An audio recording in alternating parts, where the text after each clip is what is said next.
So let's talk about tactical dreadnought armor and deploying it in Warhammer 40k with an overview of the Terminator squads available to the Space Marines.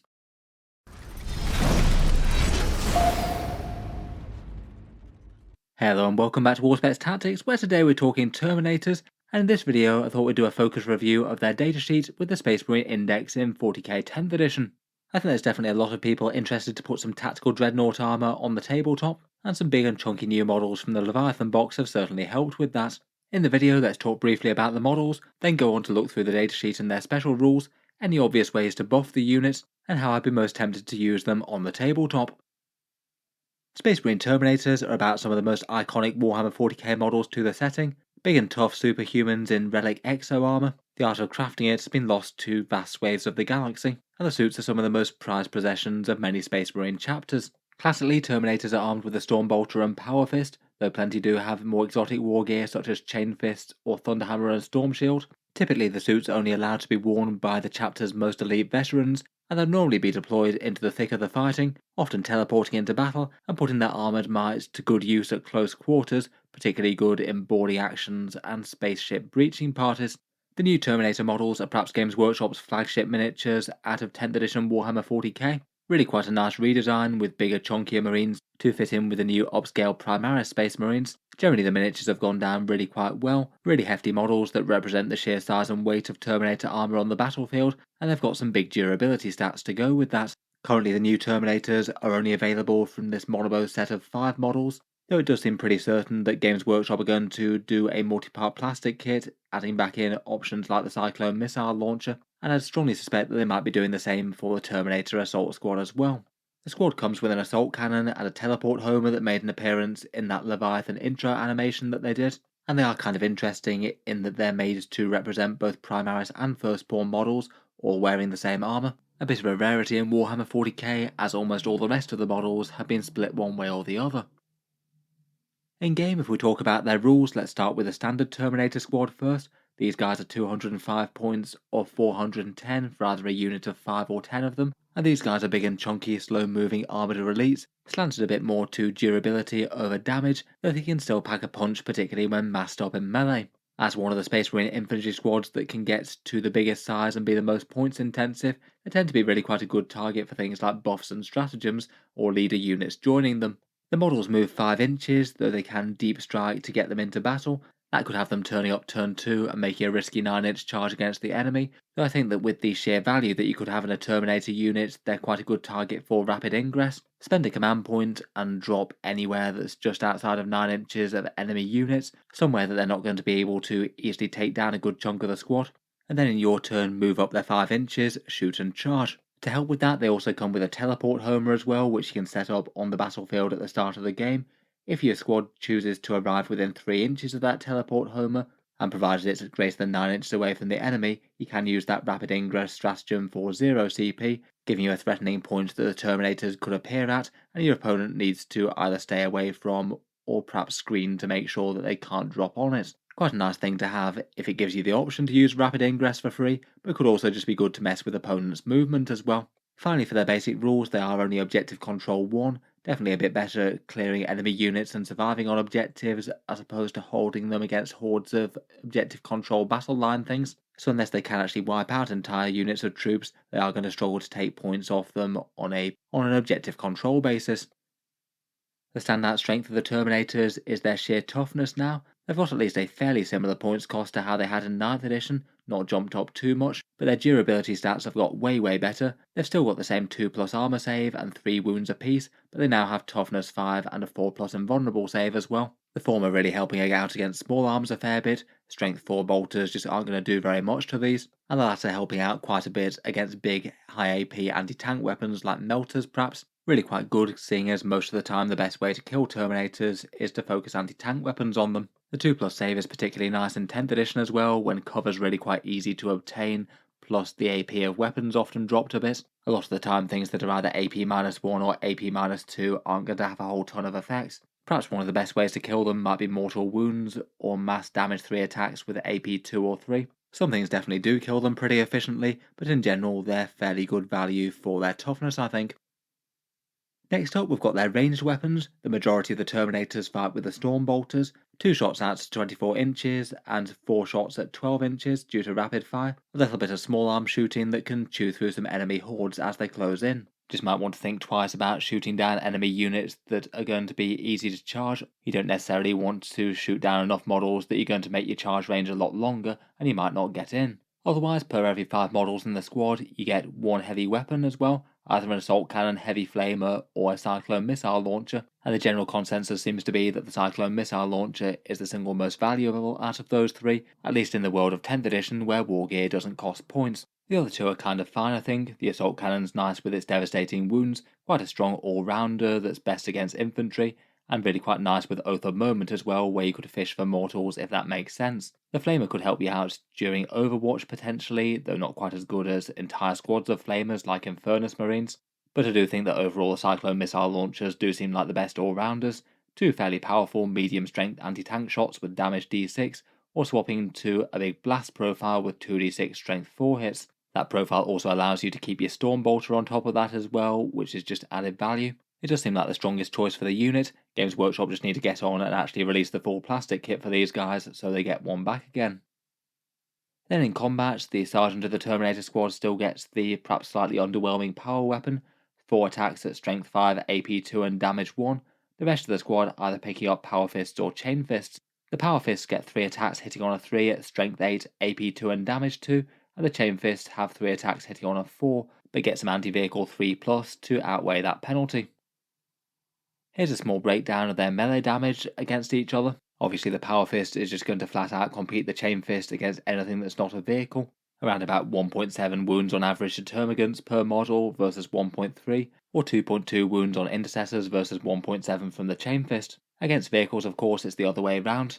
Anything from a Rhino or upwards is going to give you a significant advantage to the Chain Fist. It looks like the rough breakdown usually tends to be that the Chain Fist is 25% worse against things that aren't vehicles, but the Power Fist is 25% worse against things that are.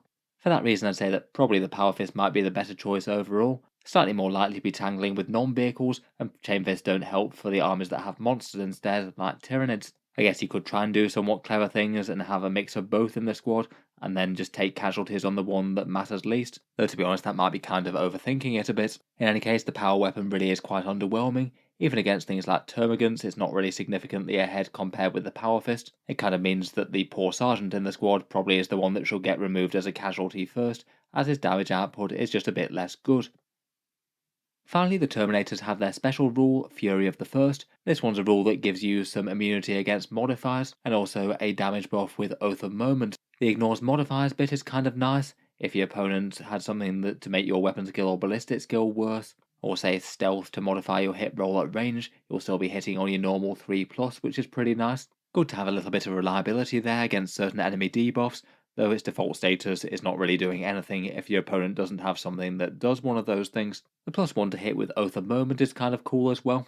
Means that besides the Chain Fist, they'd be hitting on a 2+ and then re-rolling it if they target the Oath of Moment target, which is just a whole load of reliability, hitting 35 out of every 36 times there. That perhaps is almost a bit redundant given that the 4 re-rolls you are going to be hitting with almost everything anyway.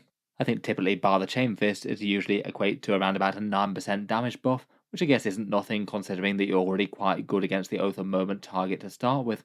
Overall seems like a helpful special rule, but maybe more of a nice to have as opposed to something that massively changes your game plan.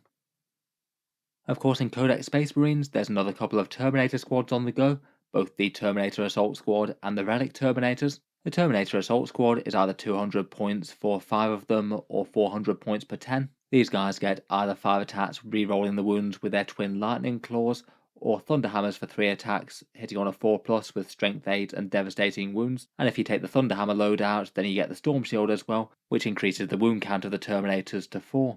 Out of the two, I think that the Thunderhammer and Storm Shield will generally be the way to go. A squad of these is still going to quite nicely bully the vast majority of enemy infantry units that they get their hands on, as well as being far more of a threat against things with very high saving throws or vehicles. The toughness is pretty nice as well, makes them a lot better against things that are flat damage 3.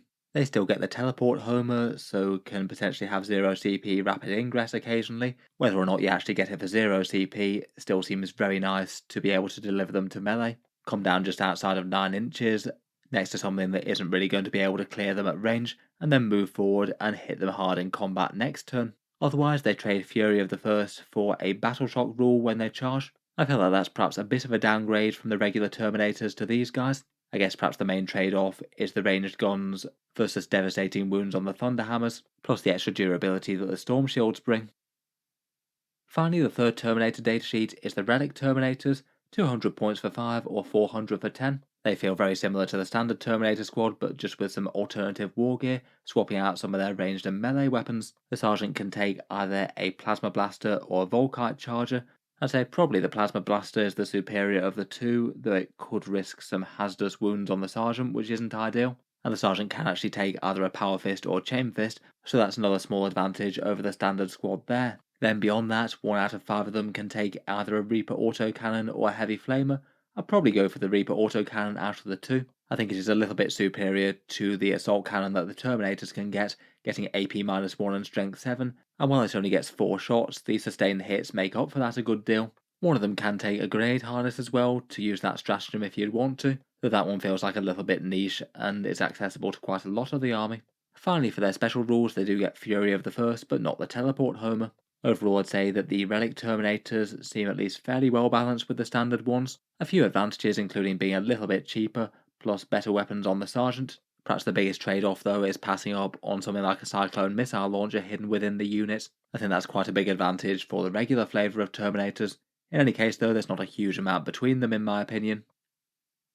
Whichever flavour of Terminator you're taking, they generally tend to be big, strong and tough units, and perhaps are one of the best choices for using things like stratagems or leader buffs on out of the Space Marine army. If you're using the same rules on really quite big threatening units, then generally they're going to have a bit more effect. Oath of Moment might be a bit easier to use with other shooting units, but it could definitely help out with the Terminators. They get quite a lot of either low or mid strength attacks between the bolters and the power fists, and of course they do have their own special synergy with it with Fury of the First, so it's perhaps a little bit more effective on their target as opposed to other things.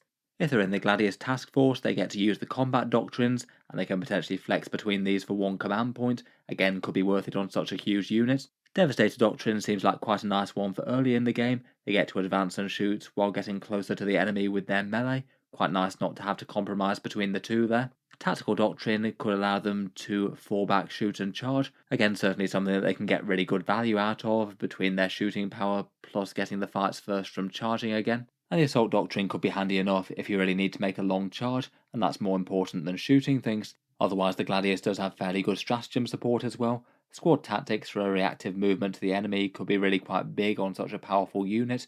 Potentially getting them out of harm's way of a big enemy charge could be really quite surprising. Storm of Fire could get you an extra AP-1 if you're in Devastator Doctrine. That'd be nice enough if you're targeting an enemy unit with a whole bunch of Stormbolter shots perhaps. And Armour of Contempt could worsen enemy AP by -1. That's very nice with a 2+ armor save. If the enemy shot you with an AP-2 weapon and you were in cover, you could still be saving on your 2+ armor there. Finally, out of the core rulebook stratagems, I feel like Rapid Ingress is by far the most powerful for them. Seems really excellent for their delivery on such a big scary unit. Drop them down after you've seen your opponent's movement, somewhere where they're not going to be able to focus too many big guns to utterly wipe the unit before you get to strike, but also close enough to set up a shoot and charge in your own turn. With that on the go, they should near enough be able to guarantee a pretty powerful counter-attack there, though I suppose against some very powerful gunline armies they might be a little bit hard to hide, particularly if you're taking a massive squad of 10 of them where they've got quite a big footprint. The Terminators have a fair few options for buffing characters as well. The Captain, Chaplain and Librarian I think are all very usable, all hovering at around about 90 or 95 points. The Terminator Captain gives a fair amount of melee might, re-rolling charges could be pretty handy particularly out of Deep Strike, and most importantly free stratagems on a really powerful unit, seems like a good all-rounder there. The Terminator Librarian can chip in with firepower with his smites. He also gives them some psychic defense and also sustained hits as well, so a nice generic damage buff to an already scary unit. Again, pretty good value. And finally, the Terminator Chaplain's also interesting. A +1 to wound makes Power Fist very general purpose for punching up against big tough stuff like vehicles, and he also provides some defense against mortal wounds as well. That's pretty interesting as one of the easier ways to kill Terminators. I honestly think that any of these three are fairly well balanced, and could happily use any of those in a Terminator squad, though some of them are just going to wind up having better effects against certain opponents. I think I like those three a little bit more than the Ancient, though he is still useful, Plus 1 objective control is handy for a big tough unit, and he does give them some damage buffs when they take casualties as well. I think that as such a durable squad, they have got a good chance of taking casualties but not being utterly wiped, and he could help them out as they take damage. Otherwise, in the Space Marine army, you could make use of Marine Firepower synergy units, things like Incursors to mark targets, or Storm Speeder Hail Strikes for an extra AP -1 against some things. I feel like they're perhaps a little bit more relevant for other things in the Codex though. And also in theory, you could use something like a Land Raider to deliver them into battle. I feel like that's perhaps not unusable, but maybe feels like a little bit of an overinvestment for how many Terminators you can actually fit into the thing. I can't help but think that they're maybe a little bit better getting into the fray with rapid ingress and a command point rather than buying in an enormous tank, and it might be better saved for other units in the army. Some of the specific Space Marine chapters can have some really quite nice things for Terminators as well, either characters that make them better, or their own versions of the Terminator units. Within the core Codex chapters there aren't a whole load of Terminator characters, but Darnath Lysander of the Imperial Fist can certainly put in some good work. 115 points from -1 to wound, plus some really quite big melee with strength 10, AP 3 and damage 3 is quite nice. A bit pricier than the other Terminator characters, though he is kind of interesting in making them tougher, plus hitting just exceptionally hard as well. Black Templars can get a 6+ Feel No Pain, maybe going up to a 5+ Feel No Pain with a certain Vow and Relic combo. The Assault Terminators with Thunderhammers and Storm Shields can be pretty interesting as well with their devastating wounds. Black Templars can get some army-wide anti-Psyker 4+, so if they happen to be going up against a psychic foe they could take that vow and then just get a whole bunch of mortal wounds in melee whenever they make combat. They just generally have quite a lot of good support for melee as well, including extra AP for stratagems and the option to pin enemies in combat with another stratagem. Dark Angels are an army that's kind of famed for their Terminator support. They've got their own unique Terminator squads between the Deathwing Knights, the Deathwing Command Squad, and the regular Terminator squad. A lot of their own support there, and I think they'd often want to fall back on their own unique datasheets. I do feel like the Deathwing Command Squad has a lot of good benefits, with the advantages of an Ancient, Champion, and Apothecary all in one squad, perhaps without paying quite as much as I might have expected for all those 3 characters there. Belial and the Deathwing Strike Master both can be interesting as well. The Deathwing Strike Master with cheapish lethal hits I think is quite cool. Again, a lot of attacks that would really quite like them. Otherwise, for Blood Angels, they often tend to prefer to get things done in the sky with the jump packs, as that's what the majority of their unique characters tend to do. If they play in their own unique detachment though, then extra attacks on Terminators will make them a bit more savage in melee. The Space Wolves again are a chapter with a fair bit of Terminator support. They get their own unique Wolfguard datasheet, allowing you to mix and match most war gear, plus they're only 200 points as well, which is nice, though they do lose the teleport homer for that. Could be good to throw in a Thunderhammer and Storm Shield Terminator or something to tank a bit more damage. Most of the sagas are pretty nice for them if you can activate them, though that's a bit unreliable in their detachments. And they do have a fair few Terminator characters that you can put in the unit, maybe notably Nyar Stormcaller for -1 to wound against Psychic and Stealth, and Arjak Rockfist and Logan Grimnar for a bit more melee threat, though I'd say that the Space Wolves Terminator characters are a little bit on the pricey side. Finally, Deathwatch are perhaps surprisingly effective with Terminators. They've got their unique Terminator unit for just 5 points more than the standard one, and they can take triple Cyclone missile launchers in it, plus some Thunderhammers and Storm Shields on the remaining ones to act as tanks. They do lose Fury of the First for that, so it's not a complete trade-off, but I feel like that's usually going to be worth it just for the sheer mass Cyclone missile launchers they can put out, plus for a squad that's pretty tough and pretty good in combat as well. They can use those as part of a Proteus kill team as well, if that makes more sense. Overall, I'd say at the moment that Terminators for the Space Marine army are in a pretty good place. Stats that compete well enough with the other Space Marine units, really quite a tanky choice for the battle line, and one of the best choices to build around with characters and stratagems and things. Depending on the opponent, you could think about either deep striking them or starting them on the board. Sometimes it might just make more sense to have a slow moving threat moving towards the mid board, maybe use Devastator Doctrine to advance and shoot, and then threaten charges on objectives super early. Otherwise, I think that they're a very good unit to use Rapid Ingress, as we'd already mentioned, an absolutely huge unit to use that on that can get into a relatively safe place, move forward and shoot off a bunch of guns, and then charge and destroy something. Quite a good way to get around their slightly slow movement profile. For their weaknesses, I'd say they don't actually have particularly outstanding damage for the points. Their value is in durability, and might just rely on the sheer amount of points they have invested in combat to be able to strike the enemy hard in melee. They are kind of slow when they're on the board, and even with good durability, they do have some weapon profiles that will just take them down very, very easily. Things with AP -2 and damage 3 certainly seem good to point at them. Overall though, certainly seem like a strong Space Marine unit, Maybe 1 or 2 units in a 2000 point list seem okay, perhaps with character support. Space Marines of course have a whole ton of competition for big armoured elites with things like Assault Centurions and Aggressors, though I think that the Terminators do compare pretty favourably to them. Maybe a little bit damage output for the points compared with Aggressors, but they probably make up for it in terms of being able to teleport into battle, and the big 4+ invulnerable saves. Let me know your thoughts on the unit though. How have you been finding the Space Marine Terminator Squad in 10th edition 40k so far? Have they been living up to their dread reputation on the board? And what loadouts are you enjoying running in your army?